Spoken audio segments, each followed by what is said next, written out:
హనుమ యొక్క గొప్పతనం ఎక్కడుందంటే అజాడ్యం. ఆయనని సేవించినటువంటి వారికి జాడ్యము పోతుంది. జాడ్యము అంటే జడత్వము.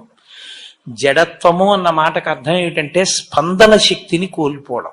శ్రీరామాయణంలో రామచంద్రమూర్తిగా శ్రీ మహావిష్ణువు వచ్చే ముందే బ్రహ్మదేవుడు అనేక మంది దేవతల్ని శాసించాడు. రావణ సంహారం అంటే అంత తేలికైన విషయం కాదు.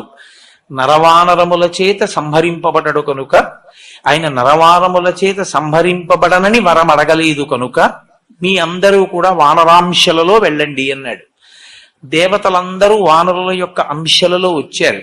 కానీ ఒక్క హనుమ అవతారం మాత్రం చాలా విశేషమైన అవతారం. అసలు శ్రీరామాయణంలో విచిత్రం ఏమిటంటే బాలకాండలో హనుమ కనపడరు, అయోధ్యకాండలో కనపడరు, అరణ్యకాండలో కనపడరు. ఆయన కనపడేది 3 కాండలు దాటిపోయిన తర్వాత 4వ కాండ కిష్కింధకాండ ప్రారంభంలో కనపడతారు. 4వ కాండలో కనపడినటువంటి హనుమ కిష్కింధకాండ దాటగానే సుందరకాండలో అత్యద్భుతమైన పాత్ర పోషిస్తారు. ఇంకా తర్వాత శ్రీరామాయణంలో కిష్కింధకాండ వరకు ఉన్న పాత్రల్ని మర్చిపోయిన వాళ్ళు ఉంటారేమో కానీ ఇక హనుమ పాత్ర మాత్రం ఎవ్వరూ విడిచిపెట్టలేరు. అంత గొప్ప స్థితిని పొందుతుంది. 7 కాండల రామాయణంలో ఉత్తరకాండ చాలా మంది చదవరు, 6 కాండలే చదువుతారు. 6 కాండలలో 3 కాండలలో అసలు హనుమ గురించి ఏమీ లేదు. 4వదైన కిష్కింధకాండలో ఆయన ప్రవేశం. 4వదైన కిష్కింధకాండలో హనుమత్ ప్రవేశ సమయంలో అసలు ఆయన ఎలా పుట్టారు అన్నదాన్ని మహర్షి చెప్పలేదు. అకస్మాత్తుగా హనుమ ఆ భయపడిపోతున్నటువంటి సుగ్రీవుణ్ణి నువ్విలా భయపడకూడదు అన్న దగ్గర ప్రారంభం హనుమ పాత్ర ప్రవేశం. ఎవరి హనుమ, ఎక్కడి నుంచి వచ్చారు, మధ్యలో ఒకసారి సంక్షిప్త పరిచయం మాత్రమే చేస్తారు.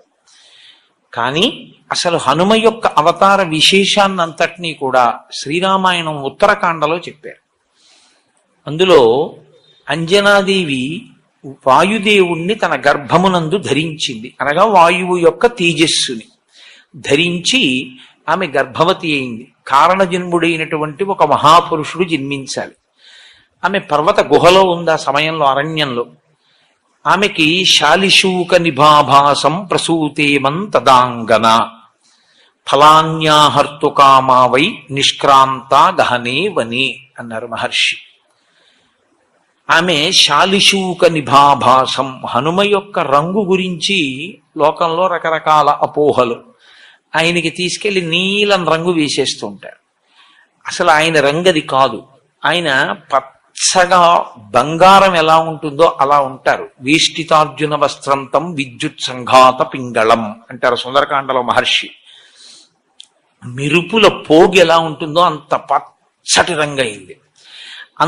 శాలిశూక నిభాభాసం అంటే ఒక ధాన్యపు గింజని తీసుకుని పట్టుకుంటే దాని మొన ఎలా ఉంటుందో అంత పచ్చగా మిరిసిపోతున్నటువంటి హనుమ ఆ అంజనాదేవి యొక్క గర్భము నుండి బయటికి వచ్చారు.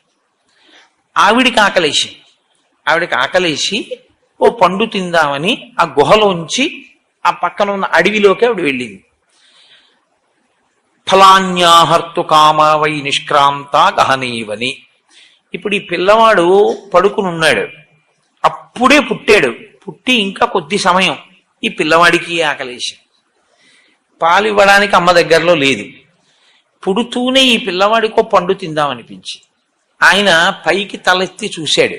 బాలసూర్యుడు కనపడ్డాడు. అంటే తెల్లవారుజాము సమయంలో సూర్యోదయ సమయమునందు స్వామి హనుమ జన్మించారు. ఆ బాలసూర్యుణ్ణి చూసి ఇదేదో ఎర్రటి పండు అనుకున్నారు. అనుకుని వెంటనే బాలార్కాభిముఖో బాలో బాలార్క ఇవమూర్తివాన్ అన్నారంతే మహర్షి. బాలసూర్యుణ్ణి చూసి తినే పండనుకుని ఈయన కూడా బయలుదేరి సూర్యపథం వైపుకి వెళ్ళిపోయారు. ఇప్పుడు వాళ్ళిద్దరూ ఒకరికొకరు ఎదురుగా ఎలా ఉన్నారు? మహర్షి అన్నారు, బాలార్కాభిముఖో బాలో. బాలసూర్యుని ఎదురుగుండా నిలబడిన ఈ బాలుడు కూడా అంతే తేజస్సుతో ఉన్నాడు. పరబ్రహ్మమైన సూర్యనారాయణుడు తన దగ్గరికి వచ్చి తననే తినేద్దామని వస్తున్న బాలుణ్ణి చూశాడు. అరేరే, నేను ఇంత తేజస్సుతో నిలబడితే ఈ పిల్లవాడు కాలిపోతాడు. ఈ పిల్లవాడి యొక్క జన్మయే అపురూపము, అసాధారణము. వీడు లోకంలో తరువాతి కాలంలో చాలా